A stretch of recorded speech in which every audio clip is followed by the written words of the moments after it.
On a freezing night, inside a maximum security prison, a group of hardened criminals sat close together, seeking warmth.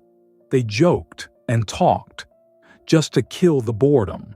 Then, the new inmate approached them, prisoner number 14. He had been silent and distant since he arrived. Now he sat among them, his massive body taking space. He was tall, blonde, handsome. His face didn't look like that of a man who had committed a brutal double murder. The gang leader stared at him sharply and said, "Tell us your story." The new prisoner looked around, scanning their faces, then began to speak in a deep, calm voice. "My story began when I entered university. I was smart, ambitious, and full of dreams. I was top of my class. But in our country, talent isn't enough. To get a job, you need connections, bribes, and influence." Then one day, she appeared. A beautiful girl, the daughter of a powerful businessman. She seemed like the perfect solution to all my problems.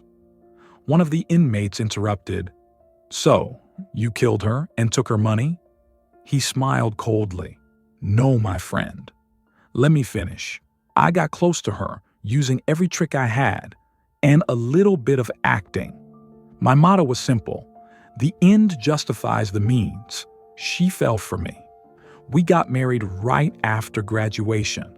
Her father hired me in his company and gifted us a luxury apartment." He paused for a moment, then said quietly, "But happy days never last. Before our first anniversary, the fights began. She was spoiled, arrogant, impossible to please. I tried to talk to her calmly, but she was as stubborn as stone. Soon she started to insult me, mocking my poor background and my family. She was cold, selfish, cruel." He looked down, his eyes glistening. Another inmate gently tapped his shoulder. He continued, "I decided to escape her world. I saved money and opened my own company in a neighboring country. She accepted my decision with her usual coldness. I promised to visit her when I could, but we both knew it was a lie. I focused on my business, but never stopped watching her. Do you know how?" The gang leader said, "You asked your mother to spy on her, right?" He chuckled darkly. "No, I hired a hacker. He broke into all her social media accounts. Every message, every photo, every move, I could see it all, even her location, through GPS tracking. Soon I discovered the truth. My wife was having an affair with the son of a high-ranking official. Their relationship grew fast. Crossing every red line, he clenched his fists.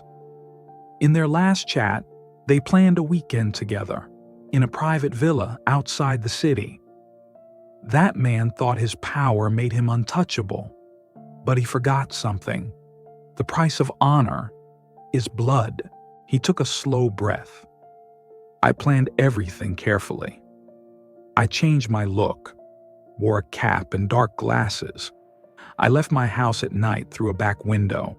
I carried only cash and a knife. I even bought a used phone from a shady market, so my real one would stay at home, proving I never left." He smirked faintly. "I crossed the border illegally and reached the villa area just before sunset. I waited until night fell. Then I approached the house, like a hungry wolf. The music inside was loud. They were having a party. But my party was about to begin. I slipped through an open window, followed the sound to a half-open door, and there they were. My fear vanished. I stormed in. She screamed for mercy. I slapped her so hard she hit the wall. Her lover froze, weak and terrified. I slashed his throat. Then I turned to her and did the same. I wrapped their bodies in blankets, carried them outside, and buried them together in the garden, under a large flower basin.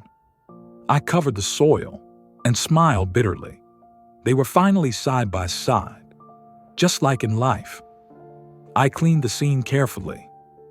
No evidence, no witnesses. And as you know, there is no crime without a body. I planned to move them later, but exhaustion took over. I fell asleep, like a child. Next morning, I woke up to footsteps. I looked through the window and saw a truck full of workers digging in the garden. One of them headed straight to the flower basin. I panicked, grabbed my things, and ran out the back door. I crossed the border again and thought it was over. He exhaled deeply, but it wasn't.